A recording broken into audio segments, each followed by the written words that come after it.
Okay, welcome everybody to the first webinar of the OpenMed course, online course on open education and OER. As most of you will know, the OpenMed course is structured along 5 modules, and for every module, a bit in the middle of the module, which started exactly 10 days ago, we have organized a webinar where we have an expert to let us know a bit more about the content of the module, but from a specific point of view. So Lorna Campbell, who is here with us, and thank you very much, Lorna, from the University of Edinburgh. She has the role of OER liaison, so a very specific role dealing with open education and OER, I think, in her daily practice at the university. So basically, Lorna will provide us some impressions and some ideas on the benefits of open education and OER. This is let's say, the focus of Module 1 is why open education, why should an educator adopt openness in his or her work, daily work. And so we will hear from Lorna about this, about the benefits and about the challenges, hopefully also about working in the open. Lorna, if you want to say something about yourself before starting, I think you can do this better than me. I'm just telling would like to, well, first of all, to thank the OpenMed project for the organization of this webinar, together with the UNESCO chair at the Universidad Internacional de La Rioja for this. And I would like to tell the participants if you have any questions or comment, just use the chat, and Lorna, with my help, will then pick up the questions. And at the end of the webinar, which should last some 50 minutes until 7 o'clock Central European Time or 6 o'clock GMT, we should have some discussion and a bit of debate.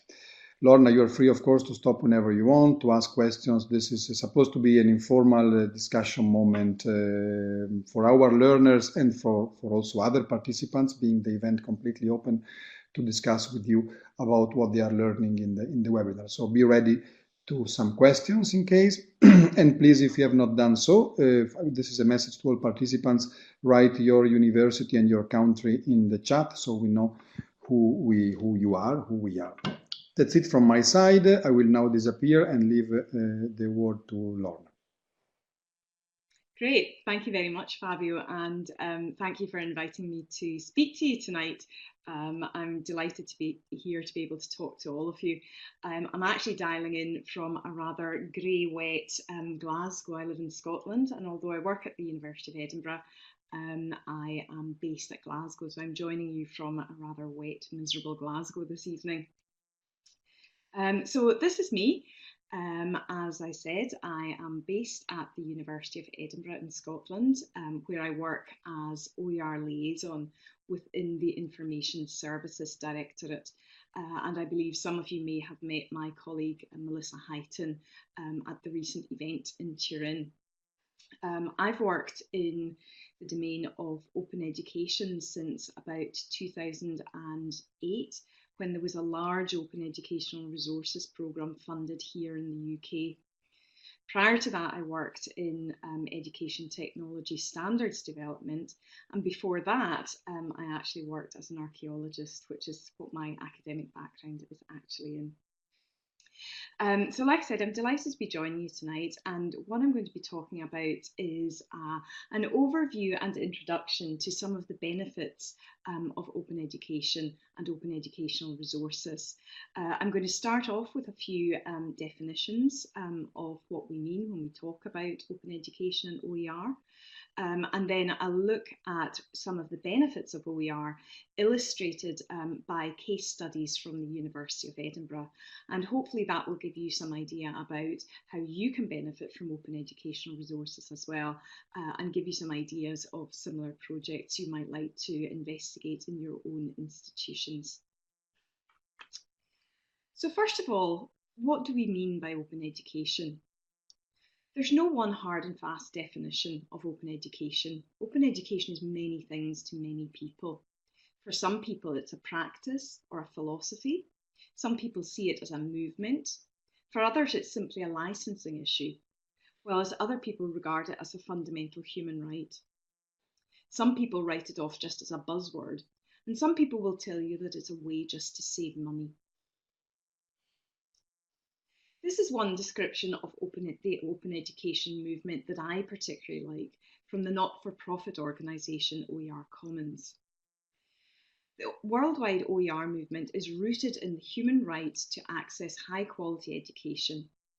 The open education movement is not just about cost savings and easy access to open licence content. It's about participation and co-creation. And I want to come back to this idea of co-creation and its importance in open education later on. Open education encompasses many, many different things, and these are just some of the aspects of open education. This is not a comprehensive list by any means, but these are some of the more common aspects that no doubt you'll come across. Open textbooks, open licensing, open assessment practices, including open badges. You're probably all familiar with open online courses. MOOCs are debatably open. Some people think that they're open, some people don't. One thing that certainly is clear is that the open in MOOCs is very different from the open in open educational resources. Open data also has an important role to play in education, as do, of course, open access scholarly works. And there's also open source software, open standards, and fundamental is open educational resources.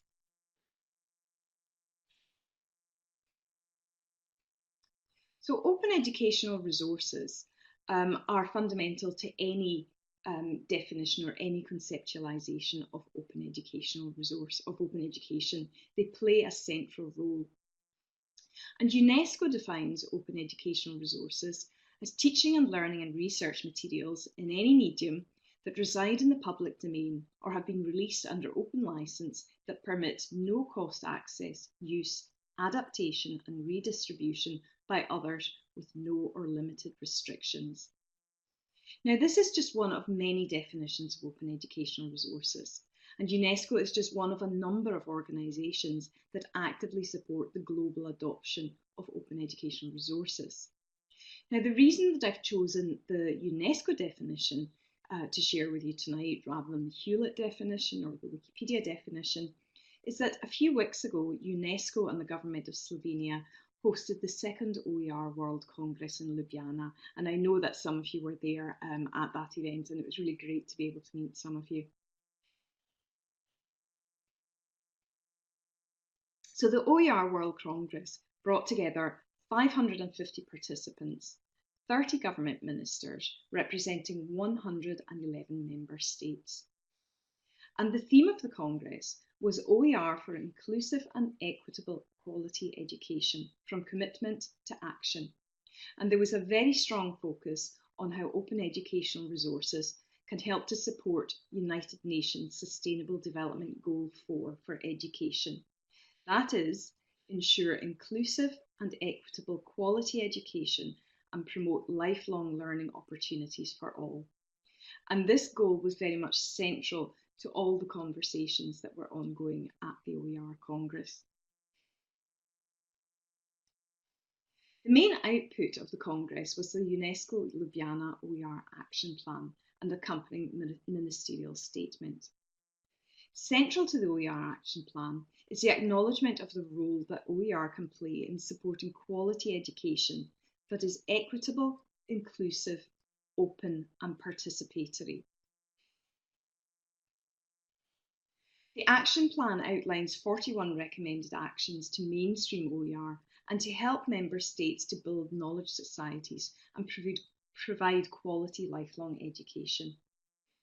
And I would highly recommend, if you haven't already had a look at the Action Plan, then please do go and have a look at that, because that's a really valuable document for encouraging our institutions and governments to get involved in open education and to support OER. In his summing up at the end of the Congress, UNESCO Assistant Director for Education, Qian Tang, said, "To meet the education challenges, we can't use the traditional way. In remote and developing areas, particularly for girls and women, OER are a crucial means to reach Sustainable Development Goal. OERs are the key. And again, something I'll be coming back to throughout this talk is the role of open educational resources in ensuring diversity in education. So that's just a little bit of background about some of the key initiatives ongoing in open education at the moment. And of course, one of the key characteristics of open educational resources is that they are either in the public domain or they are released under an open license. And generally, that means a Creative Commons license. Now, I'm not going to go into detail about the different types of Creative Commons licenses at the moment. However, one thing that's important to understand is that not all Creative Commons licenses are equal, and only resources that are licensed for adaptation and reuse can really be considered as OER. Resources that are licensed with a no derivatives license, it's debatable whether they're really OER, and there's also a lot of debate about the status of the non-commercial licensed resources because it does make them much more difficult to use. And at the recent World Congress, Creative Commons CEO Ryan Merkley emphasised that free is not the most important thing about open educational resources. It's the permission to modify and adapt resources that's much more important, because that's what allows us to adopt educational resources to allow us to meet the specific and diverse needs of our learners. At the University of Edinburgh, we believe that open educational resources are strongly in line with our institutional mission to provide the highest quality learning and teaching environment for the greater well-being of our students, and to make a significant, sustainable and socially responsible contribution to Scotland, the UK and the world, promoting health and economic and cultural well-being. And in the university, we have a vision for open educational resources. And this vision has 3 strands, which build on our excellent education and research collections, traditions of the Scottish Enlightenment, and the university's civic mission. And these strands are for the common good, encompassing everyday teaching and learning materials, Edinburgh at its best, high quality resources produced by a range of projects and initiatives, and this actually encompasses our MOOC content, and Edinburgh's treasures, content from our world-class cultural heritage collections. So what we're hoping is that there's something in there for everyone. One of the common barriers to getting involved in creating OER is you will quite often find that colleagues are concerned that their teaching and learning materials are not good enough or they're not high enough quality to be shared openly with people out with the institution. And that's one of the reasons why we have the common good strand. This is just our everyday teaching and learning materials, and we're trying to encourage our staff that they don't have to be producing really high production quality videos before they can be shared. There's all kinds of useful resources are used in day-to-day teaching activities.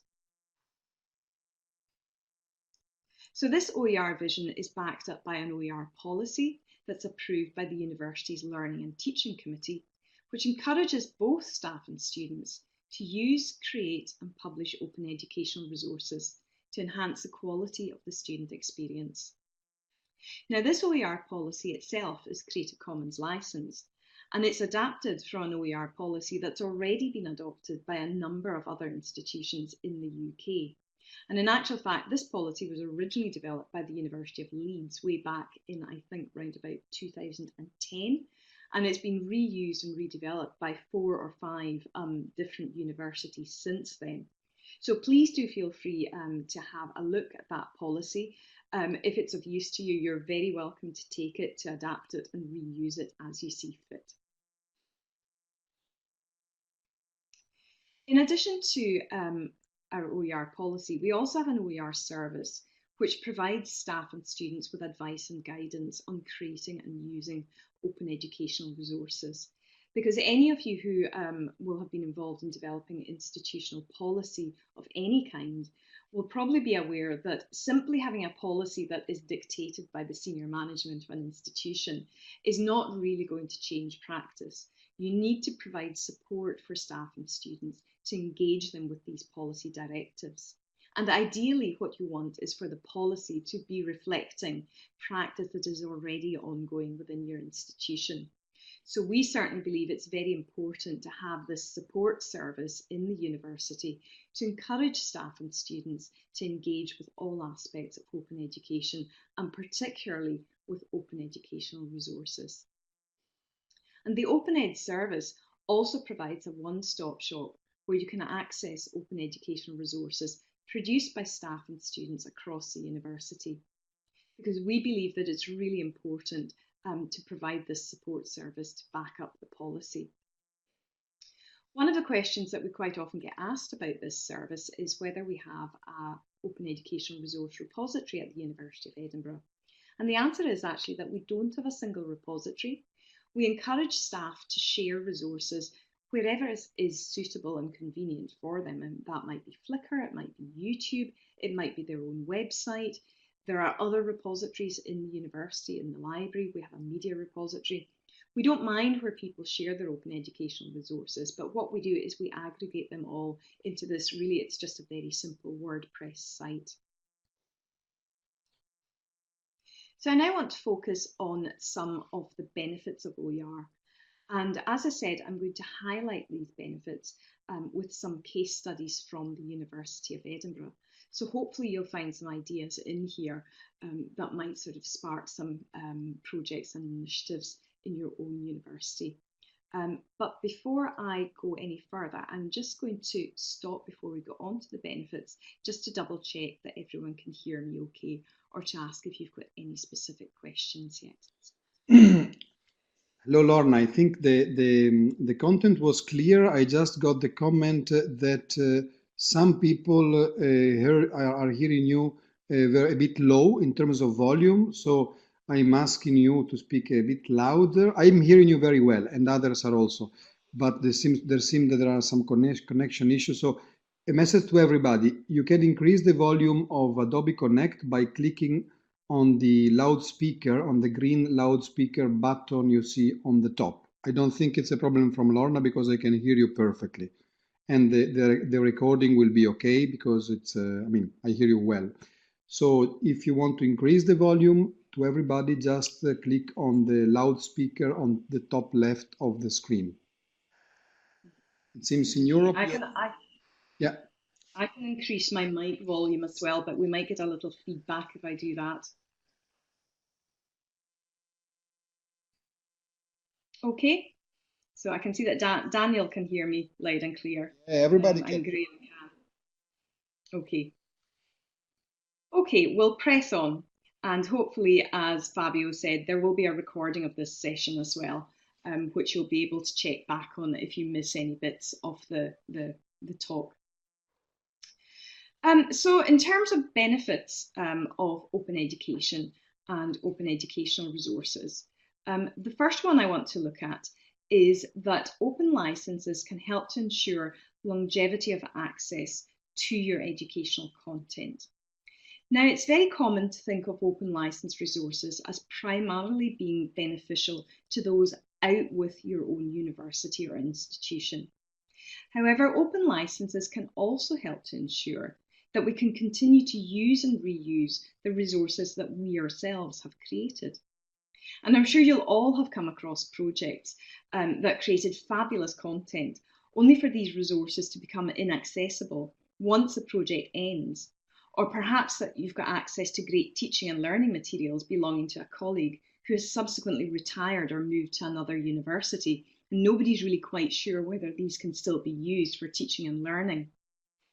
So unless teaching and learning resources carry a clear and unambiguous open license, it can sometimes be difficult to know whether and in what context they can be reused. And this is a phenomenon that my colleague Melissa Highton has referred to as copyright debt, which is very similar to the concept of technical debt. So basically, if you don't do something right right at the very beginning, there will be an incurred cost further down the line. If you don't get the licensing right first time, it's going to cost you to fix it as time goes on. And there's also a very good chance that you might lose access to resources that you yourself have paid for. And this is one of the best strategic reasons for investing in open educational resources at the institutional level. We need to ensure that we have the right to use, adapt, and reuse the educational resources that our institutions have invested in.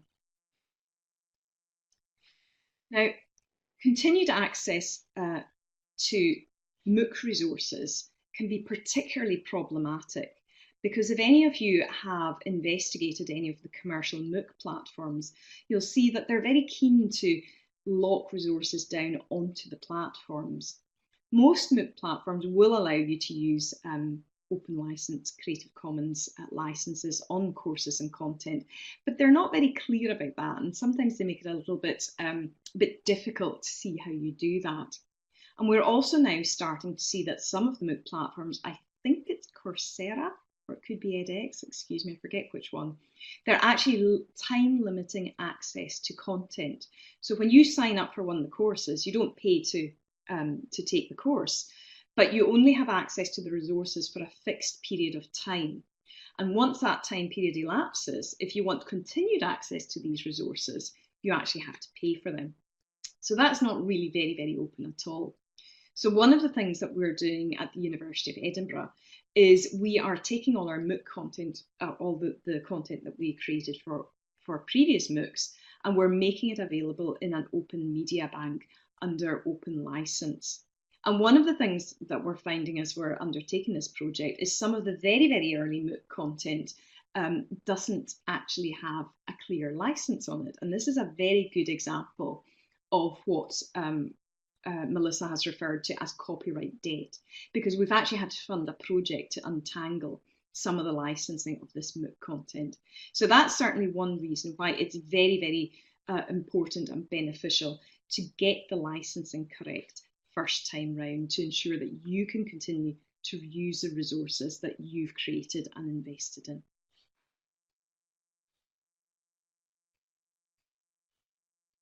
Another benefit of open educational resources is that it can make a significant contribution to diversifying the curriculum. So for example, a number of studies here in the UK have shown that lesbian, gay, bisexual and transsexual health is not well covered in medical curricula.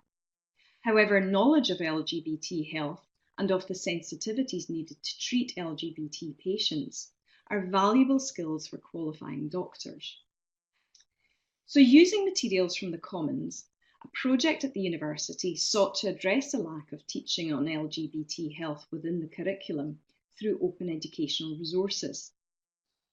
The project remixed and repurposed resources originally created by Case Western Reserve University in Ohio, and then contributed these resources back to the Commons as CC BY licensed OER. New resources including digital stories recorded from patient interviews and resources for secondary school children of all ages were also created and released as CC BY OER.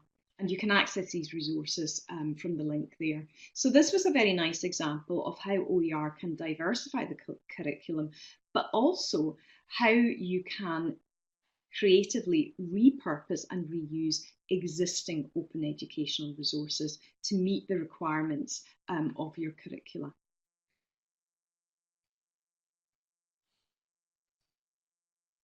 OER can also help to improve digital skills for both staff and students. And what I want to highlight here is a course called 23 Things for Digital Knowledge, which is an award-winning open online course run by my colleague Charlie Farley at the University of Edinburgh. Now, 23 Things was originally adapted from an open course developed by the University of Oxford. So this is another nice example of reusing existing open educational resources. And it's designed to encourage digital literacy by exposing learners to a wide range of digital tools for personal and professional development. Learners spend a little time each week building and expanding their digital skills. and they're encouraged to share their experience with others. Now, you can do 23 things anytime you want. You can just jump into the course at any stage. But if you're interested in following this course, we do actually have a supported version of it, just started a couple of weeks ago. I actually took part in this course last year, and although I use social media and a lot of the tools and techniques the course covers very regularly, I still found that I learned a lot from doing it. And it's actually a really sort of fun and enjoyable way to introduce digital skills to staff and students. All the course content and materials used on the course are CC BY licensed, and the university actively encourages others to take and adapt the course. And it's already been used and reused by individuals and organisations out with Edinburgh, and has recently been adopted by the Scottish Social Services Council as 23 digital capabilities to support practice and learning in social services. So this model of the course can be used to teach all kinds of things. We used it to teach digital skills, but you can use this format to teach really just about anything.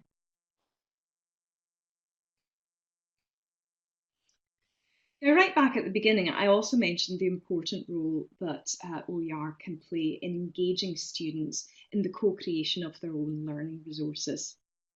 One initiative that does this is the School of Geosciences Outreach and Engagement course. Over 2 semesters, students undertake an outreach project that communicates an element of geosciences outside the university community. Students have the opportunity to work with schools, museums, outdoor centres and community groups to create a wide range of resources for science engagement, including classroom teaching materials, leaflets, websites, public engagement materials and smartphone apps. And students gain all kinds of valuable experience of science outreach, public engagement, knowledge transfer, while working in new and challenging environments and developing a range of transferable skills that enhance their employability. A key element of the Geosciences Outreach and Engagement course is to develop resources with a legacy that can be reused and disseminated for use by other communities and organisations. And we're now taking this one step further by repurposing some of these materials to create open educational resources. For the last 2 years, we've recruited open content creation student interns to take the materials created by the geoscience students, make sure everything in these resources can be released under open license, and then share them in places where they can be found and reused by other teachers and learners. And one of the places that we share these resources is a popular portal for teachers, for school teachers here in the UK, but really they could be shared anywhere. So for example, this is a resource on sea level variation that was designed by students for learning geography at 3rd and 4th year level of the Scottish Curriculum for Excellence, and it can be downloaded and reused under a CC BY Share Alike licence. Excuse me, my slides are jumping around a little bit. OER can also help to promote engagement with the outputs of open access research. Now, open access makes research outputs freely available to all. It allows research to be disseminated quickly and widely, the research process to operate more efficiently, and it has the potential to increase use and understanding of research by business, government, charities, and the wider public. However, it's not always easy for those out with academia to know how to access these outputs, even though they're freely available and open to all. So in order to address this issue and to help to foster technology transfer and innovation, we've created a series of open educational resources in the form of video interviews, case studies and learning materials called Innovating with Open Knowledge. These resources are aimed at creative individuals, private researchers, entrepreneurs and small to medium enterprises, and they provide guidance on how to find and access the open outputs of higher education. The resources focus on developing digital and data literacy skills and search strategies, and feature case study interviews with creative individuals and entrepreneurs, engaging with the universities of Edinburgh's world-class research outputs. Innovating with open knowledge demonstrates how to find and use open access scholarly works, open research data, archival image collections, maker spaces, and open source software. And it features interviews about how to use these resources with creative people who are involved with creative writing, visual research, citizen science, community engagement, drug discovery, and open architecture. And all these resources are released under open license, and the videos can be downloaded and for reuse at the URL on the slides here. Now, I should add that this is a very new project, and although we've already made the videos available under open license, we're still working on the associated teaching and learning resources that will go with them. So those will hopefully be available shortly. But please do go and have a look at these video OERs.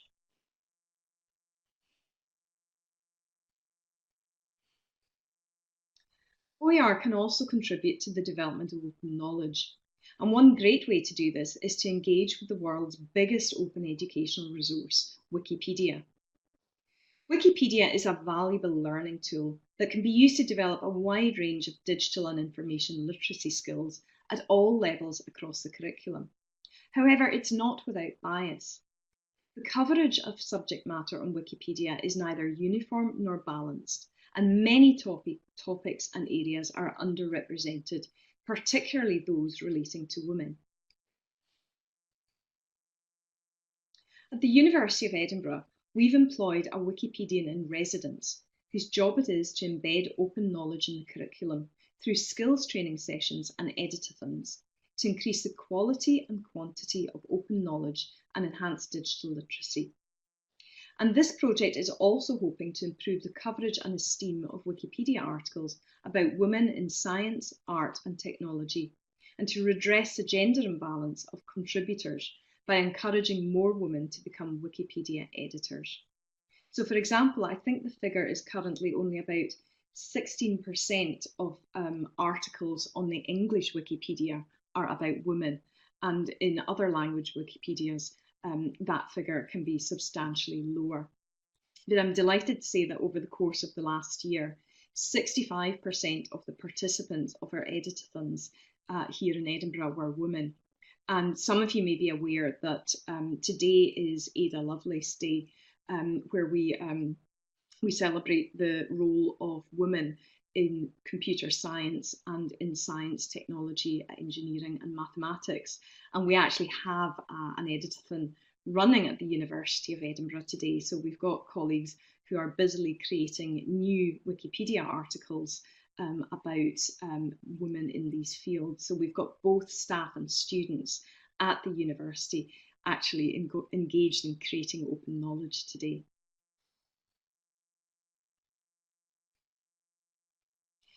OER can also help to enhance engagement with content and collections. And I'm going to tell you a quick little story about a rather obscure 17th century map of Iceland, which is in the university's collections and was digitised by the Centre for Research Collections recently.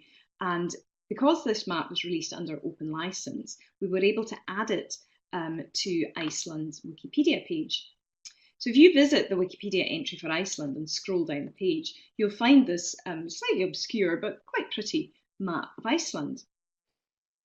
Now, if you look at the page view statistics for Iceland's Wikipedia page, what you'll see is that page gets round about 15,000 hits a day, which is modestly successful for an English language Wikipedia page. But if you look here, you'll see a peak. And on one day last June, over 330,000 people visited that page in one day. And the simple reason for that was a day that the small country of Iceland put England out of the European Football Championships. So sometimes it can be really odd little things like that increase exposure to your open content. So because a football team lost a game of football, our obscure 17th century map of Iceland, because it was open licence, was seen by over 300,000 people in a single day. And because this was a rather kind of fun story, it was picked up by Creative Commons, who featured it in their State of the Commons report for last year.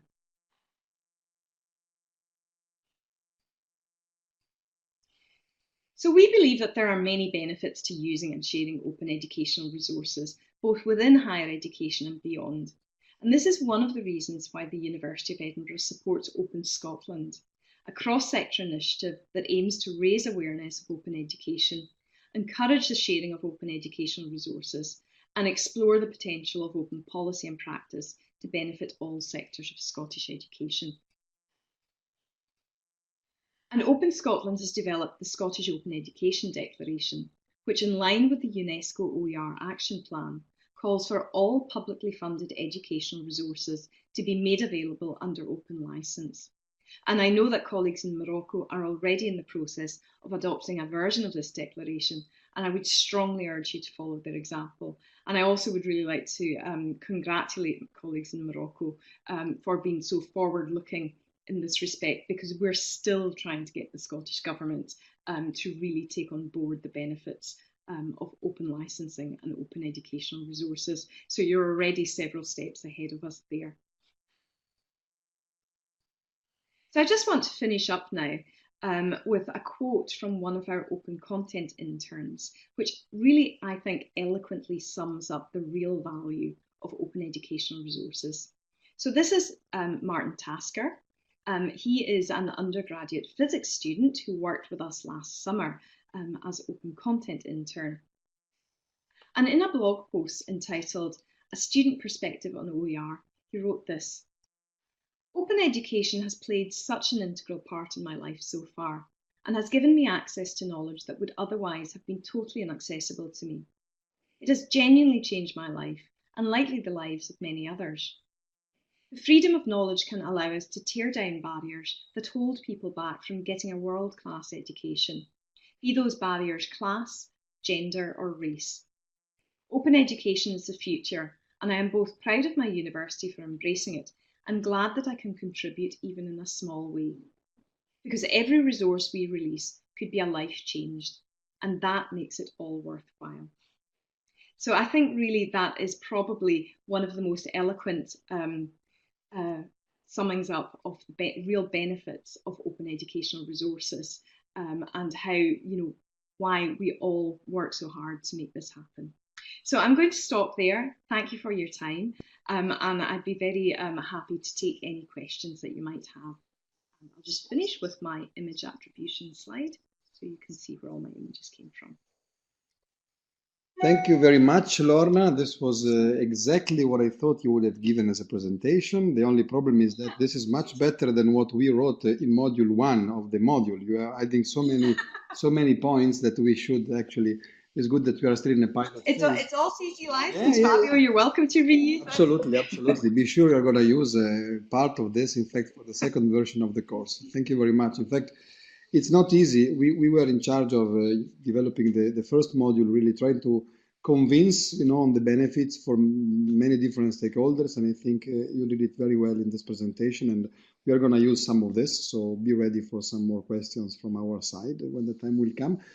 I wanted just, while I'm asking the participants to type your questions in the chat, I wanted just to say two things. First, that what is happening in Morocco at the moment, meaning this Open Education Morocco initiative, has been possible, I would say, only thanks to the work of Open Scotland. In fact, that was more than an inspiration. It was, we really used your declaration as a starting point. I'm in the file, so really the idea and the content. So thank you for that. I know you have been behind this operation together with some colleagues, but you're probably the most visible face of that work. So thank you very much for this on behalf of the OpenMed partners and the Moroccan colleagues. Delighted to have been able to contribute. And I think we must find a way to get you to Marrakesh in one of the next meetings, because I think you deserve a thank in person. But this is that would be wonderful. It's not a promise, but at least I've never had the pleasure. At least it is an intention, let's say. And the second point, Lorna is here not only because of her knowledge in the field, but because Her role in the university, as we were discussing in Torino a couple of weeks ago with Melissa, is exactly one of the possible ways for universities to push for OER as, I mean, as a way to do things in daily life of teachers. In fact, your role let's say, learning technology, learning, teaching, and web information services, the way I call you, I don't know if it was your previous role, but OER liaison, this is something which is, I mean, your role is basically the one of creating awareness, building capacities, pushing one and every teacher, I think, as much as possible for OER adoption.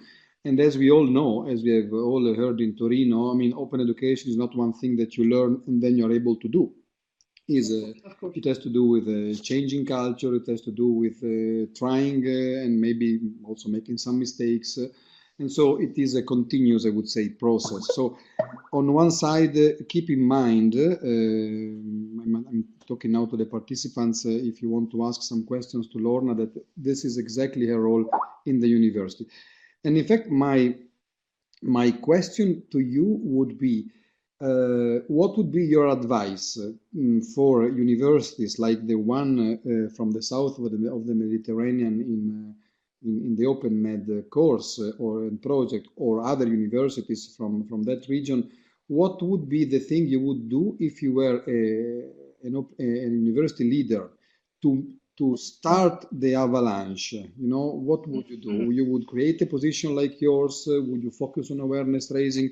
What would be the first couple of things you would do?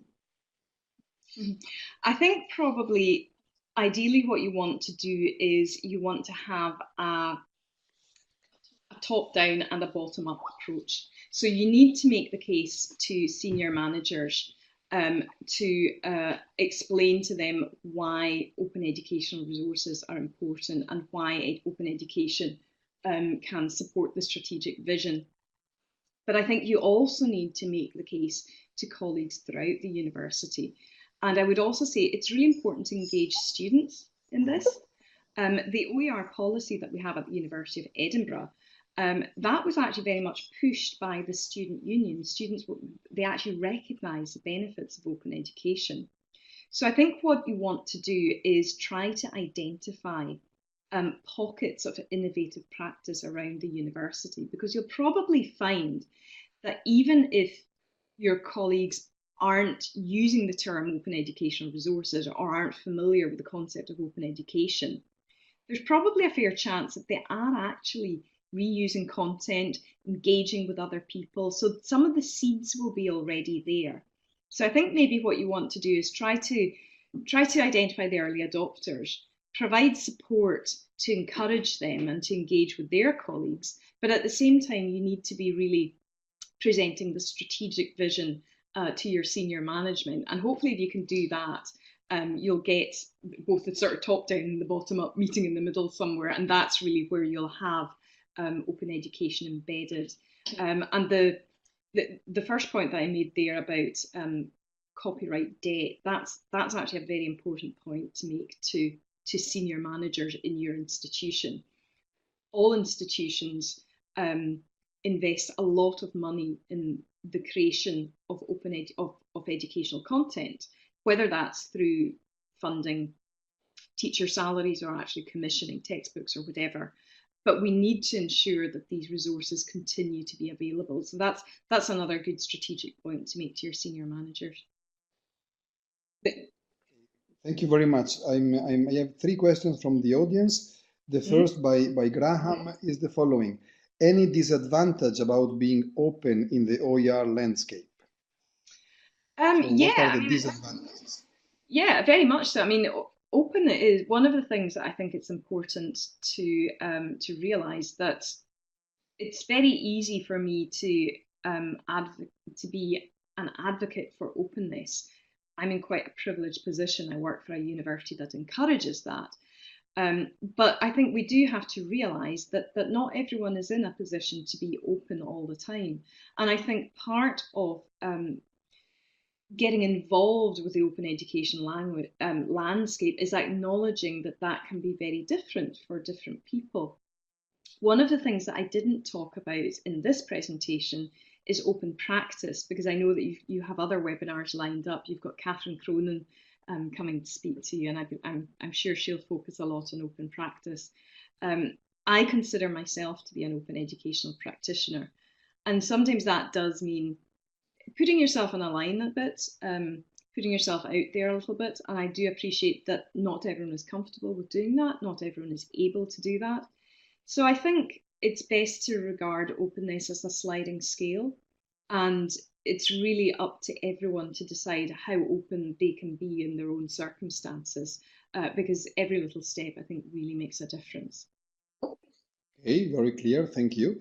Another question from Amina from Ibn Zor University from Morocco. How can this link be established between ongoing pedagogical investment and scientific research? So the link between open pedagogy and investment and research. Mm-hmm. Well, I don't know what it's like in your country. I suspect it's probably very similar to in the UK. One of the things that we see is that there's actually quite a disjunct between the open research community and the open education community. So open access scholarly works are very established. Here in the UK, the research councils who fund who fund a lot of research, they have mandates in place that dictate that if you get funding from them, you must publish your research outputs under open access repositories, which is great. But as I said earlier, there's still a big gulf between open access research and open education. And one of the things we're finding is quite often the outputs of open access research don't get fed into open education, and that's a real problem. And it's also very notable when it comes to open research data. And open research data is of huge benefit to education, because I'm a great believer in introducing students to real world data as soon as possible, because data literacy is becoming increasingly important in the world we live in. So I haven't got any sort of simple solution to how we bring these two worlds closer together, but I think that it's absolutely fundamental that we do. And I think that example of the geosciences outreach and engagement course is quite interesting, because there you have science students who hopefully are working with research from their own sort of academic courses, and they're bringing that into the public domain. But I do appreciate it is a challenge, and I wish I had a simple answer to that, but unfortunately I don't. It's a pretty difficult issue. Another question by Catherine. Please, can you say something about when the university has overall copyright? Sorry, I lost it. Has overall copyright. I don't know if you can read it. When the member of staff moves to another institution who wants to take their teaching with them, how does this apply? How does this apply to OER? Okay. Yep. So what we tend to find is that in most places, pretty much every country in the world, whoever you're working for owns the IPR of the content you create through your paid employment. And it's the same in most universities.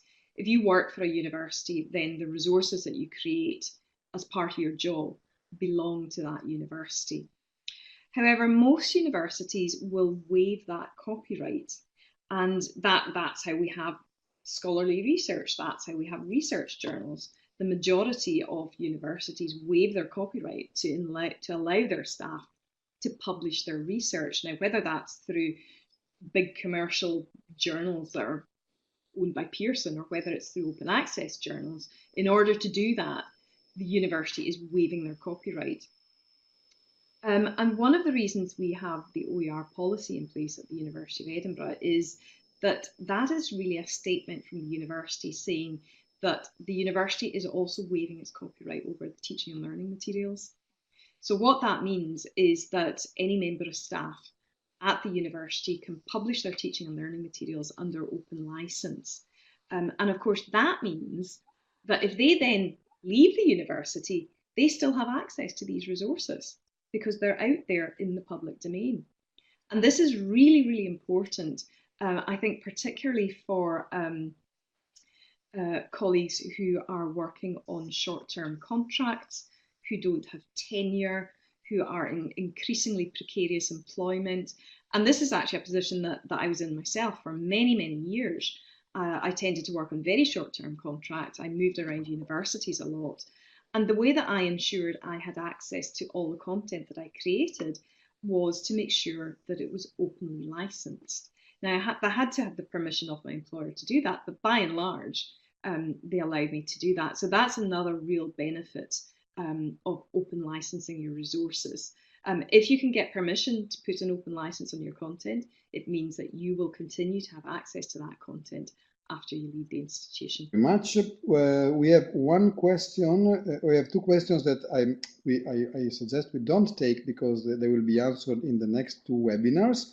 So, dear El Mahdi, to know how to check whether content is open or not, we're going to have a webinar in 2 weeks about copyright. And the other question about by Amina, how can we access CC courses or bank of courses? This is going to be the third webinar on OER. So I suggest to hold these two questions, also because I have the most difficult question probably put by Khalid, which is a champion in putting difficult questions, as we know. That is about the establishment of an online university, an open online university in Africa for French-speaking countries. So they are in this big project with an international team from the US trying to set up this open online university. And the question to you would be, correct me if I'm wrong, Khalid, what do you think will be nice in order to improve the quality of education from an openness perspective in such a big operation?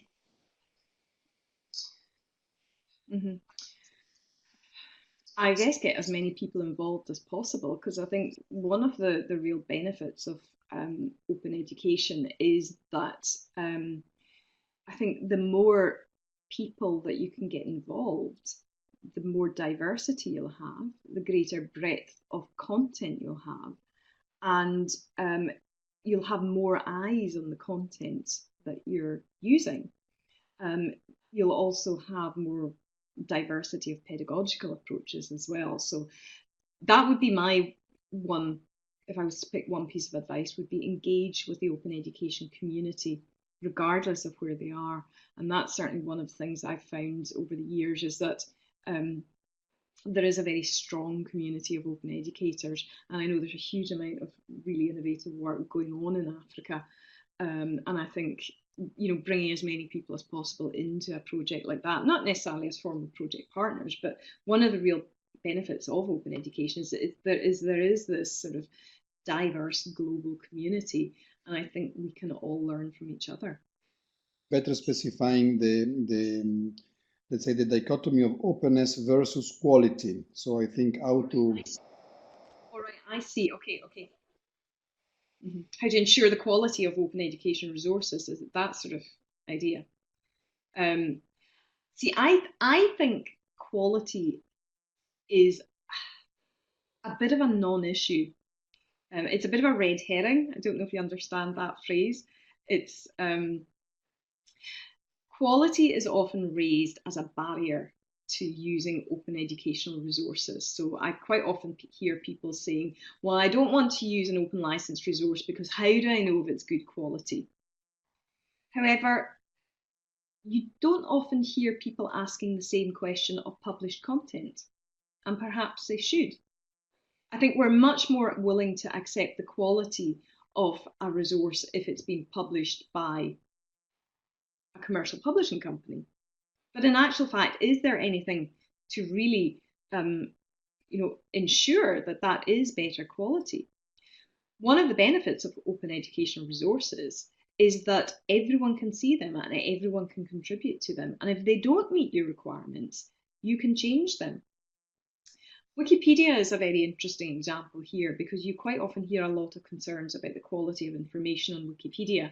And I'm not going to claim that every article on Wikipedia is 100% accurate. However, any entry on Wikipedia, you can see everyone who has contributed to it and every edit that they have made. So you can make a judgment on the quality based on what you can see has happened to that content. Now, that's not something you can do with a commercial textbook. You have to take it as given that this is high quality. Somebody else has decided that on your behalf. So I would certainly argue that I think quality is quite often used as an excuse not to engage with open education resources, but I think it's a bit of a sort of a bogus reason. And I think what's much, much more important is that we have the digital literacy skills to assess the quality of all the education resources we're using, regardless of whether they're open licensed or not. Okay, thank you very much. Does that Well, kind of answer? I think so. These are pretty difficult questions. So thank you very much also on behalf of Khalid. In the meantime, we see that participants are answering or enriching your questions one to the other, which is perfect. I have to stand by to keep another question in standby by Dr. Siddiq about copyright and patent for research. This also will come in the webinar from module 2.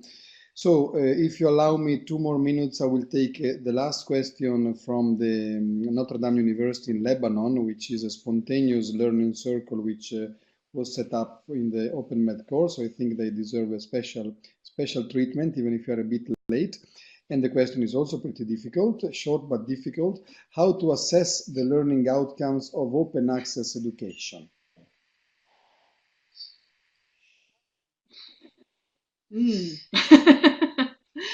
That is an interesting one. And there are many different ways to come at this. There's a lot of anecdotal evidence that students get a great deal of benefit from engaging with open education and from participating in courses that have aspects of openness built into them. So, for example, the Geosciences Outreach and Engagement course that I mentioned, there's actually that course has been quite thoroughly evaluated, and it gets enormously positive feedback from students. In actual fact, much more positive feedback than the sort of more regular courses. So there's little pockets of research going on that do highlight the benefits of open education, that actually sort of provide research information on.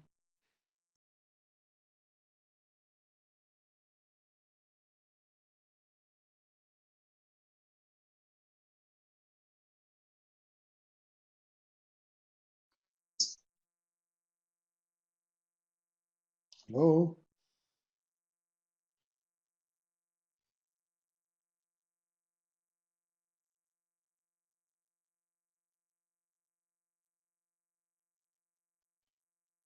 Seems I cannot hear Lorna anymore.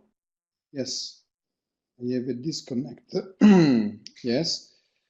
Okay, so can everybody hear me at least?